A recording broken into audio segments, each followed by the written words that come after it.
మీ ఎలాంటి వ్యాపార ప్రకటనలకైనా వెంటనే మా ఛానల్ సంప్రదించండి.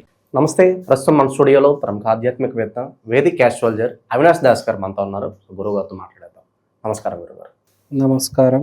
ఓం నమ శివాయ. ఓం నమో వెంకటేశాయ. గురుగారు, నవంబర్ మాసం ప్రత్యేకంగా కర్కాటక రాశి వాళ్ళకి ఎలాంటి ఫలితాలు ఎక్స్పెక్ట్ చేయొచ్చు, ఓవరాల్గా ఎలాంటి జాగ్రత్తలు ఈ నెల తీసుకోవాలి విశేషంగా? కర్కాటక రాశిలో పునర్వసు నక్షత్రం ఉంది. పునర్వసు నక్షత్రంలో పుట్టింది శ్రీరామచంద్రుడు. అంటే ఏకంగా రాములు వారి రాశి డైరెక్ట్. అసలు ఏళ్తారు వీళ్ళు, ఒక రేంజ్లో వెళ్తారు. ఈ దేశాన్ని, ఈ ప్రపంచాన్ని, సినిమా ఇండస్ట్రీని, పాలిటిక్స్ని, వ్యాపారాన్ని ఏలబోయేది కర్కాటక రాశి. అద్భుతంగా ఈ మాసం ఉన్నదంటే కర్కాటక రాశి, వృషభ రాశి, ధనస్సు రాశి. రాముడు ఎక్కడున్నాడు? ఎక్కడున్నాడు రాముడు? వృషభంలో, ధనస్సులో, కర్కాటకంలో. ఆ రాశులు కార్తీక మాసంలో ఏల్తాయి. చాలా హ్యాపీగా ఉంటాం. ఫస్ట్ కర్కాటకంలోకి వద్దాము, ధనస్సులోకి తర్వాత వెళ్దాము. వృషభం అయిపోయింది. కర్కాటక రాశి లగ్నంలో గురువు. రాముల వారికి కూడా లగ్నంలో గురువు. లగ్నంలో గురువు, లగ్నంలో చంద్రుడు. గజకేసరి యోగం రాముల వారికి. వీళ్ళకి ఇప్పుడు లగ్నంలో గురువు ఉన్నారు కాబట్టి ఈ మాసం మీకు ఫుల్ అదృష్టం. ఇప్పుడు నేను ప్రతి మాసం కష్టపడుతున్నానండి, నాకు కలిసి రావడం లేదు. ఎందుకు? కష్టం ఉంది, అదృష్టం లేదు. కానీ ఈ మాసం నీకు అదృష్టం లగ్నంలో ఉంది. గురువు అంటే అదృష్టం. ఇప్పుడే మాట్లాడుకున్నాం, గురువు లగ్నంలో ఉన్నాడు అంటే ఏంటి? అదృష్టం నీతో ఈ మాసం ఉంది. అదృష్టం నీతో ఉన్నప్పుడు నువ్వు ఏం చేయాలి? అన్ని పనులు ఇప్పుడే చేసుకోవాలి. మళ్ళీ కార్తీక మాసం దాటిందనుకో మళ్ళీ కలిసి రాదు, అంత కలిసి రాదు. బాగా కలిసి వస్తుంది. కాబట్టి వ్యాపారం పెట్టాలనుకుంటున్నావా? వ్యాపారం పెట్టు. జాబ్ ట్రయల్స్ చేద్దాం అనుకుంటున్నావా? ఇప్పుడు జాబ్స్కి అప్లై చేయి. చదువుకుందాం అనుకుంటున్నావా? ఇప్పుడు మొదలుపెట్టు. ఏదైనా చేద్దాం అనుకుంటున్నావా? ఇప్పుడు చెయ్యి. తర్వాత నేను చాలా ప్రేమించానండి ఆ అమ్మాయిని, ఆ అమ్మాయి ఒప్పుకోలేదండి, నా తలరాత బాగాలేదంటే, సరైన సమయంలో సరైన మాట చెప్తే అమ్మాయి తిరిగి ప్రేమిస్తుంది. కానీ సరైన టైంలో వ్యాపారం పెడితే ఆ వ్యాపారం బాగా కలిసి వస్తుంది. సరైన టైంలో జిమ్కి వెళ్తే ఆ షుగర్, బీపీ అనేది డౌన్ అవుతుంది. బాగా పెరిగిన తర్వాత నువ్వు జిమ్కి వెళ్ళినా లాభం లేదు. కొంచెం కంట్రోల్లో ఉన్నప్పుడే షుగరు, నువ్వు జిమ్కి వెళ్తే ఏమవుతుంది? అది కొంచెం మెల్లిమెల్లిగా డ్రాప్ అవుతుంది, అంతే కదా. నువ్వు హాస్పిటల్కి వెళ్ళే స్టేజ్లో నేను ఇప్పుడు జిమ్కి వెళ్తానంటే కుదరదు, నువ్వు హాస్పిటల్కి వెళ్ళాల్సి వస్తుంది. సో చెప్పేది ఏంటంటే ఇప్పుడు మంచి సమయం, ఇప్పుడు పని చేయి. అదృష్టం ఉంది, ఇప్పుడు జిమ్కి వెళ్ళి బాగా కష్టపడగలుగుతావు. ఇప్పుడు వెళ్తే రిజల్ట్స్ వస్తాయి. అందరికీ రిజల్ట్స్ రావు, జిమ్కి వెళ్ళే వాళ్ళు కొందరికే రిజల్ట్స్ వస్తాయి. ఆ దారి ఏర్పడాలి కదా, వ్యాపారం పెట్టాలి, ఆ గిరాకీ రావాలి కదా. ఆ దారి అనేది ఇప్పుడు ఏర్పడుతుంది. రాములవాడికి ఎలా సముద్ర మార్గం ఓపెన్ అయింది? ఇప్పటి వరకు ఎవరు దాటి రాలేదంట. రామేశ్వరం నుంచి సముద్ర మార్గంలో లంకకి ఎవ్వరికి కుదరలేదు. చాలామంది ట్రై చేశారు. ఎవరు కుదిరింది? రాముల వారికి కుదిరింది. అతనికి ఆ అదృష్టం ఉంది.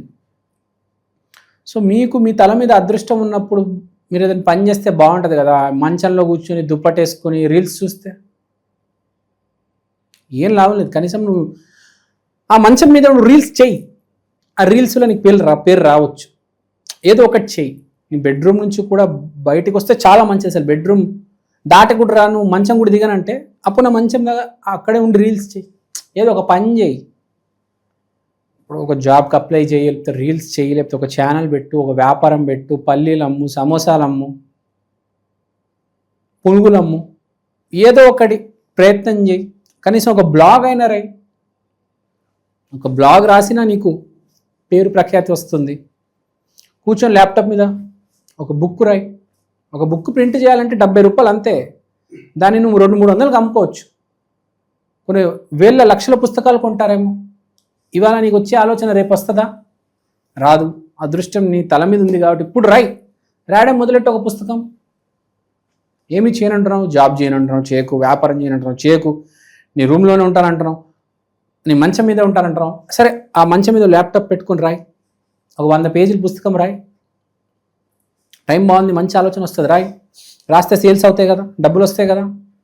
ఈ పుస్తకాన్ని రాసి లక్షలు సంపాదించిన వాళ్ళు కూడా ఉన్నారు. పేర్లు చాలామంది ఆథర్స్ ఉన్నారు. ఇప్పుడు ఆ పేరు గుర్తుకు రావట్లేదు సడన్గా. కానీ ఇప్పుడు హ్యారీ పాటర్ పుస్తకం రాసిన అమ్మాయి, ఇంకా శివుడి మీద పుస్తకం రాసిన వాళ్ళు ఉన్నారు. మెలుహా, అన్ని శివుడి మీద పుస్తకాలు, పెద్ద పెద్ద ఫేమస్ రైటర్స్ ఉన్నారు. జస్ట్ ఒక పుస్తకం రాశారండి, పుస్తకం రాసి కోట్లు సంపాదించిన వాళ్ళు ఉన్నారు. అంత రాయల్టీ ఇస్తారు పబ్లిషింగ్ హౌస్. సో చెప్పేది ఏంటంటే, కొన్ని రామాయణం చదువు, మినిమం రాయడం పక్కన పెట్టు, కనీసం రామాయణం చదువు ఈ నెల, అజ్జాలు. సో ఏదో ఒకటి చేయి, బేసిక్గా ఒక బట్టల వ్యాపారమైన పెట్టు కదా. So something you have to do. కర్కాటక రాశి, రాముల రాశి, కర్కాటక రాశి, డూ సంథింగ్. ఒకడు చెడ్డోడు ఉన్నాడు, అతను పోరాడు. రాముడు ఏం చేశాడు కార్తీక మాసం? రావణాసుడితో ఫైటింగ్ చేశాడు, అంతే కదా. 88 days నడిచింది యుద్ధం. పిచ్చ కొట్టుడు కొట్టాడు. ఏం చేశాడు రాములు గారు? ఏం పిచ్చ కొట్టుడు కొట్టారు 88 days అందరిని. ఎవరైనా ఏదో ఒకటి చెడుతో పోరాడు. సమ్ రీసెర్చ్, సమ్ థీసిస్, వైరస్లతో ఎలా ఫైట్ చేయాలి, ఇన్ఫెక్షన్తో ఎలా ఫైట్ చేయాలి, సంథింగ్ ఏదో ఒకటి. సో మెయిన్గా మనం రాశి ఫలాలకు వద్దాం. 5వ ఇంట్లో సూర్యుడు. 5వ ఇంట్లో సూర్యుడు అంటే చదువుకి బాగా స్కోప్ ఉంది, హెల్త్కి బాగా స్కోప్ ఉంది. సో హెల్త్కి సంబంధించినవి చేస్తే చాలా మంచిది.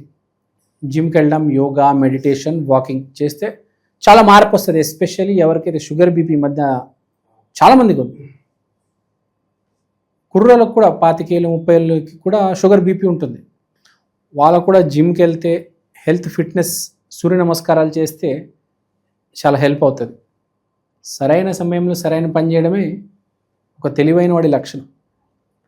సో మనం హెల్త్ గురించి మాట్లాడాము, చదువు గురించి మాట్లాడాము. చదువుకుంటే చాలా మంచిది, బాగా హెల్ప్ అవుతుంది, మీకు కలిసి వస్తుంది. ఏదైనా చదవండి, ఏదో ఒక పుస్తకం చదవండి. ఏదో ఫిక్షన్ స్టోరీనో, లవ్ స్టోరీనో, రామాయణమో, మహాభారతం, ఏదో పుస్తకం తీసి చదువురా నాయన, నీకు నచ్చిన పుస్తకం. తర్వాత శుక్రుడు 4వ ఇంట్లో. శుక్రుడు 4వ ఇంట్లో అంటే you will spend good time with girl. అంటే మీ భార్యని బాగా చూసుకుంటారు, మీ గర్ల్ ఫ్రెండ్తో మంచి సమయం, ఒక మాల్కి వెళ్ళడం, ఒక షాప్కి వెళ్ళడం. సో ఈ మాసం మీకు ఒక స్త్రీ వల్ల మంచి సమయం అనేది రావడం జరుగుతుంది. పుస్తకాలు చదువుకుంటే మంచిది. స్థానచలనం ఏమన్నా కలిసి వస్తుంది అంటారు? స్థానచలనం కంపల్సరీ చేస్తారు వీళ్ళు. రాముల రాశి కాబట్టి, రాములు ఈ మాసంలోనే లంక నుంచి అయోధ్య వరకు నడుచుకుంటూ వెళ్ళారు కాబట్టి స్థానచలనం 100% ఉంటుంది. స్థానచలనం చేసినా బాగా కలిసి వస్తుంది, స్థానచలనం చేస్తారు. మోస్ట్ ఇంపార్టెంట్ మర్చిపోయారు, దీపావళి బాగా సెలబ్రేట్ చేయాలి. కర్కాటక రాశి వారు దీపావళి రోజు ఇంట్లో కూర్చొని టైం పాస్ చేయకూడదు, దీపాలు వెలిగించాలి కంపల్సరీ. కుదిరితే మీకు 3 దీపాలు వెలిగించండి, ఎక్కువ చెప్పట్లేదు, జస్ట్ 3 దీపాలు వెలిగించండి. ఓపిక ఉందంటే 21 దీపాలు పెట్టండి దీపావళి రోజు. It is very very auspicious. దీపాలు వెలిగించడం మీ ఇంటి అనుకుంటారు, కానీ దాని వెనకాల చాలా పెద్ద సైన్స్ ఉంది. నేను యూట్యూబ్లో ఒక 20 నిమిషాలు వీడియో చేశా, అసలు దీపం ఎందుకు వెలిగించాలి అని. చాలామందికి తెలియదు అసలు దీపం ఎందుకు వెలిగించాలి. కుదిరితే నా వీడియో చూడండి తర్వాత. చాలా సైన్స్ ఉంది. దీపం అనేది ఊరికే జనాలు గుడికి వెళ్ళి దీపం ఊరికే వెలిగించారండి. శాస్త్రంలో కూడా దీపం వెలిగించండి అని ఎందుకు అంటారు? దాని వెనకాల చాలా సైన్స్ ఉంది, సైంటిఫిక్ రీసెర్చ్ ఉంది. అసలు ఏ రాకెట్ సైన్స్, ఈ సాఫ్ట్వేర్ డాక్టర్ కూడా సరిపోడు, అంత సైన్స్ ఉంది దాని వెనకాల, ఒక దీపం వెలిగించే దాని వెనకాల. సో మీరు కంపల్సరీ దీపం అనేది వెలిగించాలి. మెయిన్గా ధనుసు రాశి వాళ్ళు, కర్కాటక రాశి వాళ్ళు, ఈ 2 రాశుల్లో ఉన్న వాళ్ళు కంపల్సరీ దీపం మినిమం 1 దీపమైనా వెలిగించాలి ఆ రోజు. ఆ దీపావళి 21, 20 తారీఖు, 21 దీపం పెట్టండి. వీళ్ళ ఆర్థిక పరిస్థితి ఎలా ఉంది గురుగారు ప్రస్తుతానికి? ఆర్థిక పరిస్థితి, గురువు లగ్నంలో ఉన్నాడు, చాలా బాగుంటుంది. No need to worry, as usual హ్యాపీగా ఉంటుంది. స్థిరాస్తులు ఏమైనా కొనుక్కోవచ్చు అంటారా? స్థిరాస్తుల గురించి మాట్లాడదామంటే మనము వీళ్ళు ఈ సమయంలో చేసేది ఏంటంటే బేసిక్గా వీళ్ళు ఇంటికి ట్రావెల్ చేస్తారు. సో వేరే ఏదో దేశం నుంచి ఏదో హైదరాబాద్లో ఉంటున్నారు, మీ ఇంటికి వెళ్ళడం, రాములవారి లంక నుంచి అయోధ్యకి వెళ్ళారు కదా, అట్లా మీ ఇంటికి వెళ్ళడం అంటే మీకు ఒక ఇల్లు అనేది ఏర్పడుతుంది. మీకు ఇల్లున్నా ఇల్లు లేకపోయినా ఇల్లు కొనే యోగం ఉంటుంది. ఎందుకంటే ఈ సమయంలో మీరు ఇంటికి వెళ్ళే మార్గంలో ఉంటారు కాబట్టి మీకు ఇల్లు ట్రై చేసినా సక్సెస్ అవుతుంది, ఆ మార్గంలో ఉంటారు. సో స్థిరాస్తి కొనే అవకాశం కూడా మీకు ఉంది గురు కటాక్షం వల్ల. సో కర్కాటక రాశి మీకు ఏం చేసినా సక్సెస్ అవుతుంది. ఎందుకంటే రాముల రాశి కార్తీక మాసం అతందే మాసము కాబట్టి మీకు ఇల్లు కావచ్చు, స్త్రీ కావచ్చు, డబ్బు కావచ్చు, అన్ని రకాలుగా కలిసి వస్తుంది. విదేశీ యానం కూడా ట్రై చేస్తే మీకు అది కూడా సక్సెస్ అవుతుంది. ఎందుకంటే ఈ మాసంలోనే రాముల విదేశీ యానం చేశారు కదా, శ్రీలంకకి వెళ్ళారు కదా. సో చెప్పే పాయింట్ మీకు అన్ని రకాలుగా కార్తీక మాసం అంటే రాముడు ఏం చేశాడు మీరు అది ట్రై చేయండి చేయడానికి, మీకు ఆ రంగాల్లో మీకు సక్సెస్ వస్తుంది. మీరు రామాయణం చదవండి, మీకు తెలిస్తే మంచిది. సినిమా చూడండి, మీకు అర్థమవుతుంది. కొంచెం సూక్ష్మంగా చూడండి రాములు ఏం చేశారు ఆ టైంలో అని మీకు అర్థమవుతుంది. ఆ పని చేయండి, మీకు సక్సెస్ వస్తుంది. అది రాముడు బాడీ, మైండ్, సోల్ ఈ మూడింటిని ఇంప్రూవ్ చేసుకుంటూ పోయాడు. పుట్టినప్పటి నుంచి చనిపోయేదాకా ప్రతిరోజు బాడీ, మైండ్, సోల్ ఇంప్రూవ్ చేసుకుంటూ పోయారు కాబట్టి ఆయన దేవుడు. ఇవాళ మనం ఒక స్టేజ్లో ఆపేస్తాం, బాడీ గురించి పట్టించుకోవడం మానేస్తాము, మైండ్ అయితే వదిలేస్తాము, ఆ జీవితం అంతా రీల్స్ మీదే దాని మీదే బతుకుతూ ఉంటాం. ఇంకా సోల్ లెవెల్ ఆత్మస్థాయికి అయితే ఎవరు వెళ్ళరు. ఈ మాసం కర్కాటక రాశి వాళ్ళు చేయాల్సింది ఏంటంటే ఫస్ట్ బాడీ మీద కాన్సన్ట్రేట్ చేయండి, మైండ్ మీద కాన్సన్ట్రేట్ చేయండి. అంటే రీల్స్ చూడడం ఆపేసి కొంచెం మీకు మీరు ఎలా డెవలప్ అవ్వాలి అంటే నాలో కోపం ఉందా, కోపం తగ్గించుకోవాలి, నాలో మానవత్వం లేదా, 10 మంది పేదవాళ్ళకి దాన ధర్మాలు చేయాలి. తర్వాత మాట్లాడడం ప్రేమగా మాట్లాడాలి, ఎదురు సమాధానం చెప్పకూడదు. ఇంకా ఆత్మస్థాయిగా అంటే అది తర్వాత అది మెల్లి వస్తుందిలే, ముందు బాడీ అండ్ మైండ్ డెవలప్ చేసుకుంటే మంచిది. ఈ మాసంలో మీకు సపోర్ట్ ఉంది, గురువు లగ్నంలో ఉన్నాడు కాబట్టి మీకు హెల్ప్ అవుతుంది. కొంచెం మారడానికి ట్రై చేయండి. దయచేసి రీల్స్ చూడడం తగ్గించండి. రీల్స్ చూడడం తగ్గిస్తే మన మీద కాన్సన్ట్రేట్ చేయాలండి. మనం ఏ తిండి తింటున్నాము, ఏదో తిండి తినడం కాదు, మంచి తిండి తినాలి. పొద్దున లేచి నూనెలు వేసిన పూరీలు తినడం కాదు, మంచివి తినాలి, హెల్తీ ఫుడ్ తినాలి. బాడీ మీద కాన్సన్ట్రేట్ చేయాలి, జాగింగ్ చేయాలి, రన్నింగ్ చేయాలి, మెడిటేషన్ చేయాలి. మోస్ట్ ఇంపార్టెంట్ కూల్గా ఉండాలి, కూల్గా ఉండడం నేర్చుకోవాలి. అరవడాలు, తిట్టడాలు, కొట్టడాలు, బెదిరించడాలు ఇవన్నీ ఆపేయాలి. ఇవన్నీ వాళ్ళు బాగుంటాయి. 10 ఏళ్ళ తర్వాత దాని ఫలితం వచ్చినప్పుడు ఎవడు తట్టుకోలేడు, ఏ మొగాడు తట్టుకోలేడు. కాబట్టి అవన్నీ కట్ చేసేయాలి. అవన్నీ కట్ చేయాలంటే రాముడు ఎలా బతికాడు అనేది రామాయణం పుస్తకం తీసి ఆ పేజీలు తిప్పేస్తే అర్థమవుతుంది రాముడు ఏం చేశాడు, ఎలా మాట్లాడేవాడు, ఎలా ఉండేవాడు. సో ఇవన్నీ చేస్తే మాసంలో కలిసి వచ్చి నెక్స్ట్ లెవెల్కి వెళ్తారు. కొంచెమే ఉంటుందండి, ఈ చిన్న డిఫరెన్స్ చేస్తే జీవితాలు చాలా మార్పు వస్తుంది. బైక్ నుంచి కార్కి వెళ్ళిపోవచ్చు, వేలల్లో నుంచి లక్షల్లోకి వెళ్ళిపోవచ్చు. చిన్న మార్పులు చేయాలి చాలు. సో మన ప్రేక్షకులందరి కోసం నేను ఒక చిన్న ప్రోడక్ట్ తీసుకొచ్చాను, ఒకసారి మీ అందరికీ చూపిద్దాం అనుకుంటున్నాను. ఈ ప్రోడక్ట్ పేరు ఈక్షన్, అంటే ఈ క్షణం. ఇది ఒక డిజిటల్ వాల్ క్లాక్. మీకు ఫస్ట్ నేను చూపిస్తాను.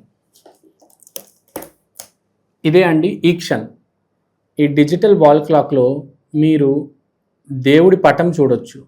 సోమవారం రోజు శివయ్య, మంగళవారం రోజు ఆంజనేయ స్వామి, బుధవారం రోజు వినాయకుడు, గురువారం రోజు దత్తాత్రేయ, శుక్రవారం రోజు లక్ష్మీదేవి, శనివారం రోజు వెంకటేశ్వర స్వామి, ఆదివారం రోజు రవిదేవత. దీంట్లో మీరు దేవుడి పటాలు కాకుండా సమయం కూడా చూసుకోవచ్చు.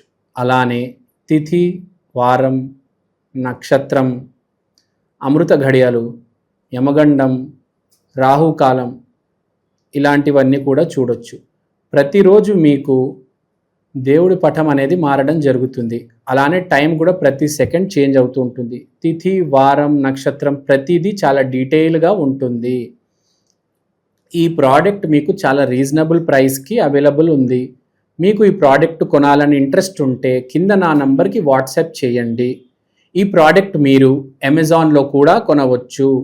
ఈ ప్రోడక్ట్ ఆల్రెడీ చాలా సేల్స్ ఉన్నాయండి అమెజాన్లో. మీరు కనుక వెళ్ళి EKSHAN అని టైప్ చేస్తే వాల్ క్లాక్ మీకు ఇది కనిపిస్తుంది. ఇది వేరే రకరకాల డిజిటల్ ప్లాట్ఫామ్స్లో కూడా మీకు ఆల్రెడీ అవైలబుల్ ఉంది. ఇది చాలా సేల్స్ ఉంది. చాలామంది ఆంధ్ర తెలంగాణలో దీన్ని ఆర్డర్ చేసుకున్నారు. మీరు కూడా ఆర్డర్ చేసుకోండి. దేవుడు పఠం కన్నా మించింది ఏదీ లేదండి. అది కూడా డిజిటల్, మీకు చేంజ్ అవుతుంది ప్రతిరోజు. సో ఎవరైతే ఈ జాతకాలు, హోమం, వాస్తు, స్పిరిచువాలిటీ బేసిక్గా ఎవరైతే నమ్ముతారో మీకు ఇది చాలా హెల్ప్ అవుతుంది. మీకు ఇది ఒక మినీ పంచాంగం, ఒక డిజిటల్ పంచాంగం లాగా మీరు దీన్ని యూజ్ చేయొచ్చు. సో మీరు ఇంట్రెస్ట్ ఉంటే దయచేసి నా వాట్సాప్ నంబర్కి కాంటాక్ట్ చేయండి. ఓవరాల్గా కర్కాటక రాశి వాళ్ళ పరిస్థితి ఈ నవంబర్ మాసం ప్రత్యేకంగా ఏ విధంగా ఉంటుందో మీ మాటలో చాలా బాగా వివరించారు. ధన్యవాదాలు. ధన్యవాదాలు.